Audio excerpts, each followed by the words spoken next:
Hello guys, நான் உங்கள் blue beauty. இன்றைக்கி நம்ம ஐஸ்கிரீமை பற்றி தான் பார்க்க போகிறோம். வாங்க பார்க்கலாம். ஐஸ்கிரீமில் பாப்புலரான டேஸ்ட்னா அது வெண்ணிலா தான். அடுத்தது தான் சாக்லேட். ஆனால் வெண்ணிலாவுக்கு முன்னாடியே சாக்லேட் டேஸ்ட்டை கண்டுபிடிச்சிட்டாங்க. எனக்கு சாக்லேட் தான் பிடிக்கும். உங்களுக்கு? ஃபஸ்ட்டாக ஐஸ்கிரீம் ரெசிப்பியை நோட்டில் 1665 தான் எழுதியிருக்காங்க. 1851 தான் அமெரிக்காவில் ஐஸ்கிரீம் செய்கிறதே ஸ்டார்ட் பண்ணியிருக்காங்க. அதுக்கு முன்னாடி இருந்தவங்க பாவம் தான். உலகத்திலேயே ரொம்ப பெரிய ஐஸ்கிரீம் இட்டாலியில் தான் இருக்குதுன்னு சொல்கிறாங்க. அதோட உயரம் 9 அடின்னு சொல்கிறாங்க. 1903 தான் ஃபஸ்ட்டாக கோன் ஐஸ்கிரீமை ரெடி பண்ணியிருக்காங்க. இது ஒரு ப்ராப்ளம் கூட சொல்லலாம். ஏன்னா உலக பொருட்காட்சி நடந்த அந்த விழாவில் ஐஸ்கிரீம் கப் இல்லாததுனால பேப்பரை சுருட்டி கொடுத்துருக்காங்க.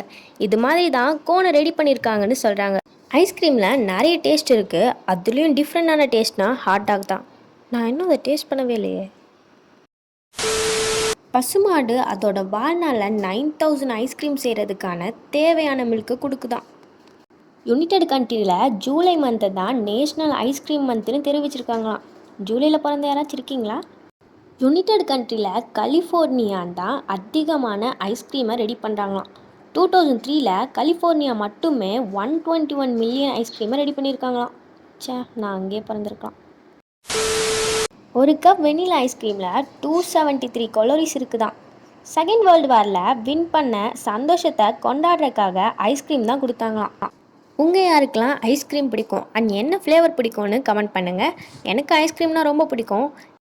ஐஸ்கிரீம் மூலமாக நம்மளுக்கு நல்லதும் இருக்குது, அதே சமயம் கெட்டதும் இருக்குது. நீங்கள் நிறையா சாப்பிட்றதுனால குண்டாகிறதுக்கும் வாய்ப்பு இருக்குது.